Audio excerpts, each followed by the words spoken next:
Happy Black Friday! This is a follow-up to last week's video looking at the Kobo Libre Colour as my stylus has arrived. I shall unbox it and put it through its paces. So let's see if I can get into it. Might be looking cack-handed, but it's actually because I've got my address on it. Right. And here it is. The Kobo Stylus 2. Right, let's see if I can get my fingernails in there. Oh, let's go in the bottom. I think it's going to be easier to go in the bottom. I think they expect you to have really good nails with these. I'm sure it's not supposed to be that hard to get into. Oh, at least it's got a pull thing here. I can get it out. Right.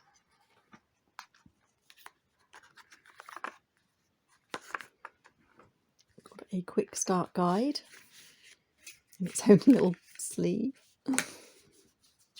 And again, the safety instructions. I'm guessing it probably won't say a great deal. Activate your Kobo Stylus 2 to wake it up and connect for the first time. Charge if necessary. So I need to connect it to a USB. I'm hoping it's USB-C, the same as the Kobo. And then this is saying what it's got. It's quite nice. Feels cold at the moment because it's a cold day that it's arrived. It's made of aluminium. So this is the button that you press when you're going to do a highlight. I don't know if you can see that in this light. You probably just about see it. It's like a button there for highlight. And then the end is what you use as the eraser. And then it has the USB-C. It's got a little light above the USB-C, which says it's the charge indicator light, with orange when charging, white fully charged, and flickering orange means low battery. And obviously the tip on the end, which I think you can replace. And it should come with 2 replacements. I'm guessing in this one, yeah, it comes with two replacement tips. So I have no idea how long they last. Replace the tip when needed, get more from Kobo. It really doesn't say anything else. It basically just says plug it in. Yeah. So I don't believe you get the charging cable, but then seeing as you get one with the Kobo, I'm guessing you don't need one with this as well. It just says it comes with the pen, the extra nibs and the instructions. Right, so what I'm going to do is I'm going to go and charge it up and connect it to the Kobo and see how it goes and have a play around. And once I figured out how to use it, I will come back and do some demonstration for you and tell you what I think. I've had a few days playing around with this. It must have either a magnet in it, or maybe that's the battery itself that makes it, this side of it, magnetic. It magnetizes to the side of the Kobo, so you can't lose it, which is great. It's actually a really strong magnet. Obviously, if you were going to put it in a bag and carry it around, you'd want to get a case for it. And there is a specific case which enables you to put the stylus in with it as well. Haven't actually got around to getting a case yet. I'm still deciding what I want to get, and I might just crochet myself one. Anyway, that's by the by. It doesn't take long to charge. It's slightly, I don't know if it's really hard to show you, but it's slightly shaped. So it's got a slight shape to it, like a slightly flatter edge here. So it actually feels quite nice in the hand. Now, there are other styluses available and other makes available that apparently do work with the Kobo. I had a comment in my previous video from a gentleman that explained which one he was using on his. So there are probably cheaper alternatives. I went for the Kobo Stylus 2 because I thought, well, first off, I know it's definitely going to work because it's the one that they've designed to be with it. I know that therefore the eraser on the end will work and the highlighter will work, which I've used quite a lot and it's actually very useful. And also I knew that if the tip did damage my Kobo, I'd be able to get some recompense on it, because obviously if they've supplied it and it damages it, then they'd have to do something about it. Overall, I'm pleased with it. although I did think it was a little bit expensive, but then it's got a lot of tech in it, so what do I know? So I'm enjoying it so far. I'm getting the hang of writing on it because I've not really written on anything other than paper before. And I shall show you what I've learnt in note taking. This might be quite tricky because I'm finding it difficult to set my camera up in an angle that I can easily write, but hopefully this works.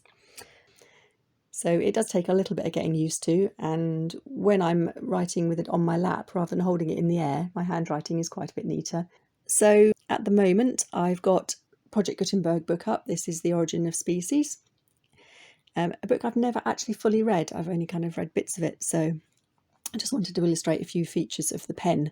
So you can write directly in your book, and you can use, if you press the button, you can highlight. You can highlight quite long bits, or if you don't press the button, you can underline, and you can write whatever you want. If you then click on the highlight, you can change the colour, and add a note. Now you can't write in this thing. When you pull up add a note, you can't actually handwrite in that, which I think they're missing a trick there, because it'd be great if you could handwrite in this and then convert it to type, would be really useful. But no, you have to use the keyboard. In this case, I don't think it's a swipey keyboard. No, I've got so used to a swipey keyboard on my phone. It's a pretty quick and responsive keyboard, but you can't actually write in here, which is, I think they've missed a trick, and hopefully they might change that on a future update. So as I say, you can make your notes on the book. You can underline, you can circle, you can write things in the margins, like however you want. Swipe up at the bottom here. This tells you all of your annotations. Scroll down through them. This is where I've written something, and it gives you like a view of what you've written and what you've underlined. So that's quite good. You get all your annotations in one place. Now I'm still figuring out the best way you can export your annotations. Now I know that anything you write on if you have any ghosting, if you double tap, that refreshes the e-ink. So because sometimes if you go between screens, it does have a ghost. But that's just how e-ink works, and that's how it works on everything. The reason you don't notice it very much on the Kindle is because the Kindle probably refreshes more often. I've set this to refresh every chapter because I find that's fine when you're just reading a book. But if you're note taking, you do need to refresh it more often.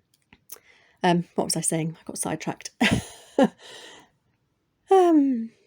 Oh yes, exporting your notes. Okay, so if you've written notes in a book, then they're saved to the Kobo cloud, and every time you open the book, you'll see your notes.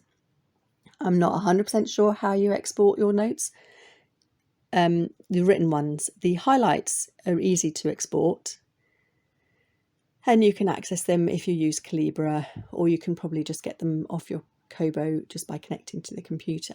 So that's the ones that you've like typed in and done by a highlight. The ones that you've handwritten, not quite so straightforward to get off, and I'm not 100% sure. If anyone else has figured out the best way to get these off, let me know. Anyway, so this is all very well advertised, the writing in the books, but what about if we look at notebooks? So if we go to My Notebooks and we'll go New, there are two types of notebooks that you can take. A notebook, a basic one, which I'll show you first, and an advanced one. Now the basic one, you obviously have to give it a name before you can start, so we'll just call this test and save that. And now when you come into your notebook, you can write anywhere, and you can choose at the top, you can choose what type of pen you're using, whether it's a ballpoint, fountain or calligraphy. The fountain pen is very, very fine, even on the large setting, if I demonstrate that. And the calligraphy pen, let's do it in black so you can see it clearly. I haven't got any light on, by the way, at the moment. It's got very nice light in this room, so hopefully you can see this okay. And pardon my writing, I'm trying to do this holding it in the air at the same time, which is a little bit tricky. So the calligraphy pen is pretty neat, but most of the time you'll probably find yourself using the ballpoint pen, and probably about that thickness, which is the one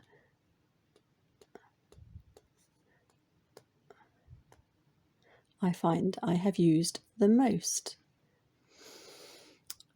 Now, obviously you can have the 10 different colours of your pen, and you've still got the highlighter, and you've also got a brush, which you don't really notice unless you do it. It's a lot thicker, and that's the brush. So you can do more arty things if you're into art, which I'm not really. But I do a few little arty things, and obviously the highlighter. You can just use the pen as the highlighter, and if you've got it on thick, obviously that'll give you a lot, or you can just use the ballpoint pen. And in these notes you can also click and hold your button and highlight as well.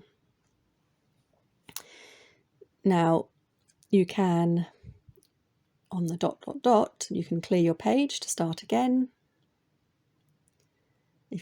Or you obviously can just erase everything individually. And then you can change the page background, and here you have a few templates that you can choose from. You obviously have none, which is what we just saw. You can have a calligraphy sheet, so you've got a nice angled grid to do some nice calligraphy. You've got columns, you've got dots, you've got a grid, you've got guitar tabs, which is very useful if you're into music. You have actual musics as opposed to guitar tabs as well. You've got a monthly plan, a daily plan, and a weekly plan, and a storyboard if you want to draw things out, and a to-do list, which is really useful, and different types of storyboards, and then the different types of rules as well. So it's quite a few options.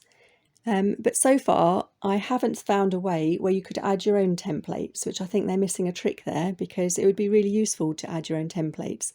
You could do things like character sheets if you're into role-playing games, or you could make your own book review template, or anything you can think of really. But I haven't found a way to get it into here. But I have found a way of doing that by PDF, which I'll show you in a moment.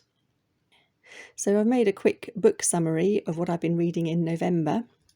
So this is with the monthly planner, and I've obviously put November, and I've put the dates in and the days that I've managed to read for more than an hour, which is my goal, is to read for at least an hour a day. I'm actually trying to increase that to 2 hours, which I'm beating most days. And then I've put on the books that I've finished. So this is quite nice. It's quite a quick way for me to keep track of my books, and in a visual format, and it's quite fun to fill in. However, when you export it, it loses the background grid. So that was a bit of a surprise to me. I would have thought it should have the option when you export it to say, do you want to keep the background or not? But it doesn't. So if you wanted it to look exactly like this, you would have to draw over the lines to make your grid if you wanted it to be a grid. But it looks fine. So to export it, you just go to the ... export this page, because I've obviously got more pages, but I'm just going to export this page. And then you can export it to your computer, so you can basically plug your Kobo into your computer to get it off. You can put it to Dropbox, or you can give it to Google Drive. So I've got both Google Drive and Dropbox set up. So let's say to Dropbox, go next. Hope I'm not too far away from my Wi-Fi router for this to work. Which I might be up in this room. Not that I have a massive house, it's just that my Wi-Fi router is set to low. And I haven't had this on yet this morning. Here we go. So when you've done it in a basic notebook, you can, and it's going to be your handwriting, you can export it as a PDF, a PNG, or a JPEG. So let's just say PDF. If I wanted to send it someone, that'd probably be the easiest way to send it if it's a document. So I'll say export. Okay, so I've already exported this one, so let's just say overwrite because I've probably updated it. And there it goes. And now I can access it in my Dropbox account, wherever that is. And I'll show you what it looks like when it's come off into a PDF. Also, it remembers the last pen that you were on in each notebook, so you don't have to keep swapping pens. It actually picks up on which one you were using last and it remembers it. In the basic notepad,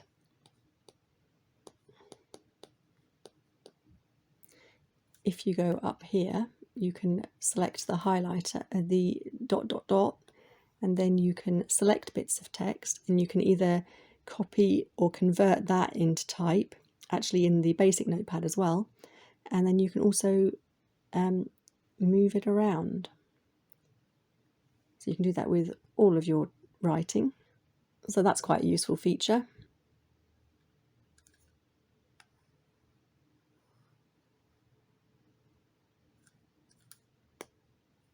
There. The only way, though, to get that back to handwriting is to undo it. You can't actually convert it back again. Right, now if you go to an advanced notebook, and we'll call this a test 2. Right, in the advanced notebook, you don't get backgrounds, you just get a lined sheet, but you can change the line spacing to suit your handwriting. The default seems quite good to me, and that's because it needs it for the handwriting recognition. But you can insert a drawing, a diagram, or a math equation, or a freeform section if you don't want to have it in the line spacing and it wants to be something that's not going to be converted. So when you're in the notebook, it has palm rejection, so you can't write with your hand, although you can turn the page if you're not careful. See how quick and responsive it is to the pen. And the feel, because it's got this slightly rubber tip, it doesn't feel like you're writing on glass. It has a little bit of give in it, so it's actually quite nice. So if you write in here, and you'll have to excuse my handwriting at the moment, this is like my handwriting. Actually, I can just show you a quick comparison to pen and paper. On the left is the pen and paper, the top being a fountain pen and underneath a ballpoint pen, and on the right the Kobo using its fountain pen and ballpoint pen. But it's also because I'm trying to do it at an angle so that you can see it. You can go up here and do convert all, and it converts it into type. Now, I found that if I write in this one and I use markup, I can then save it as a text file. So we come up here and we say export notebook, and we'll say to Dropbox again, and you can save it. Once you've done it in the advanced notebook, you can save it as a Word doc, which is docx, a text file, or a HTML file. And that's because it's expecting you to have converted it. So if we say a text and export, now means I can brainstorm, handwrite notes, and as long as I use markup, I will be able to utilise it in my Obsidian Vault, which is just brilliant. If you make a document with images, obviously you will need to save it in either HTML or docx format, as I have with this one here. Also, if you're in the advanced notebook, you have some other quick keys. If you circle something when you're in advanced mode, it highlights it. And if you scribble in advanced mode, it erases it. But obviously you can also use the tip on the end. You obviously have an undo button, so if you make a horrendous mistake, and if you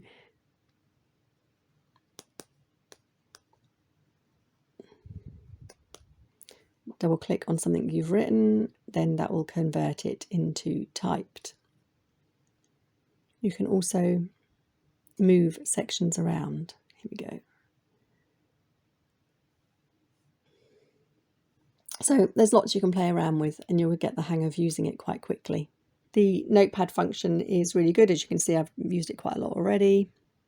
But what you can also do, if you do want to make your own templates, is you make them into a PDF. So what I have done is I've made a book review template in Excalibur, which is a great program and really useful, and it's free online web page that you can use. And I've made myself a little cute or attempt to be cute book review, so I will fill it in for you now. So let's see, the last audiobook I read was Sanctus, and I started this on about the 18th of November and finished it on about the 23rd of November, and it was an audiobook.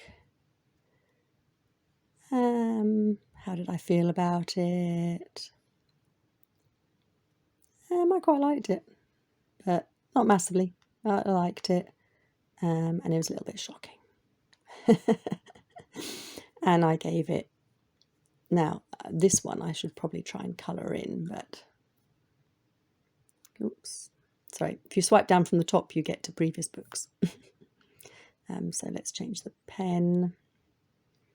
I'm going to go to that colour.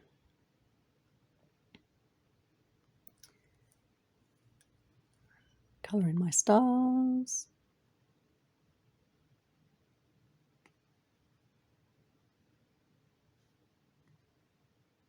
I guess I could have just highlighted them as well. I gave it 3 stars. Let's go back to black. And this genre was a thriller.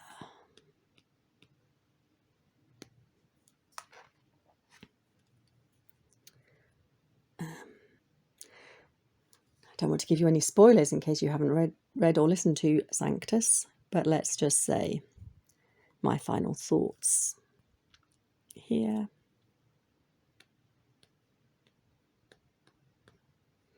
A good book.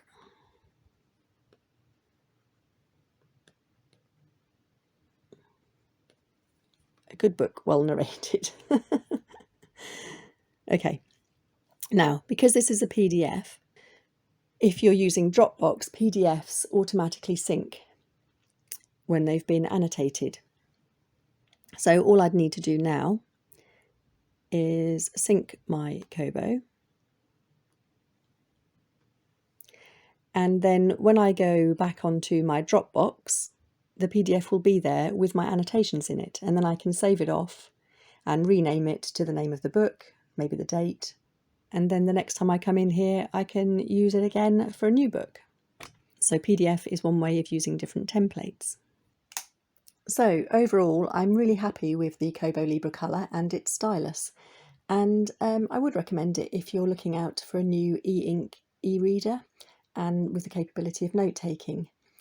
The colour aspect is nice, especially if you're a visual learner where colours aid you in your organisation and recollection, because obviously you've got that colour as well for your notes and your highlights and your book covers. But if you're mainly an avid reader and the note-taking secondary, I think the colour is probably something that's not necessary. I've also wanted to explain that today I have actually been working with the light fully off, and I've actually just got used to it now with the light fully off. And I find it absolutely fine in most light situations, in daylight and good artificial light. But obviously if you want it to be brighter, you can put the backlight on, but obviously that will wear the battery out quicker. It does have a full Bluetooth stack, so you can connect earphones to it. However, I was slightly disappointed by that because the Kobo doesn't actually read MP3s. So I'm not quite sure what format audiobooks it can read, so just be aware of that.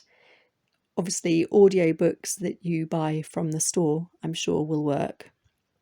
If you go to, you can buy audiobooks from Kobo. I was reliably informed by a comment in my previous video that you can also attach a Bluetooth keyboard to the Kobo, so you could use that to write your notes, which is very useful if you've got a Bluetooth keyboard and you find the stylus difficult to use. Unfortunately, I don't have a Bluetooth keyboard to test that, but yeah, I would say overall I'm very pleased with it. and I'm very pleased with the different types of notebooks. As I say, the things that I miss or that I think would be a good bonus would be if you could add your own templates to the notebooks, and if you could then have it that the templates showed up in the final product as well, in the export as well. That would be really good. Or have the option to have it show or not show would be good. So as I say, for my use case, it stops me from having pieces of paper lying everywhere, because I tend to write notes all over the place and then lose them. So this is good. I can get all my little notes I think of during the day in one place and easily refer to them. When you sync, it automatically backs up to the Kobo cloud, and then you've got the option of Dropbox and Google Drive as a way of getting your data onto your computer as well without having to plug it in, or your phone or whatever else you've got your Google Drive and Dropbox connected to. So I would say for small notes, for marking up books and for marking up PDFs, really, really great. Wouldn't want to write a dissertation on it though. But yeah, overall, I would say I'm really happy with it, and I can see myself getting a lot of use out of it. Right, I think that's it for now. I can't think of anything else to add. If you've got any comments, let me know. And if you have any specific questions you'd like me to investigate, I can do that for you too. I'm Tina. I'm addicted to books. I tend to buy bargain books in charity shops and car boot sales to read and then resell. And having a Kobo is great for note-taking and ebooks, but to be honest, I have got a lot of paper books to read, so my Kobo is mainly going to be used for note-taking at the moment. I hope you enjoyed the video. If you did, please like, and if you're interested in general videos about books, I do reviews, I do book hauls, and I show some of the books that I've sold on eBay, and I just talk about books in general really, as I'm a bit addicted to them. So if that's up your street, then please subscribe, and I hope to see you in another one of my videos. Right, and with that, I'm off to read a book.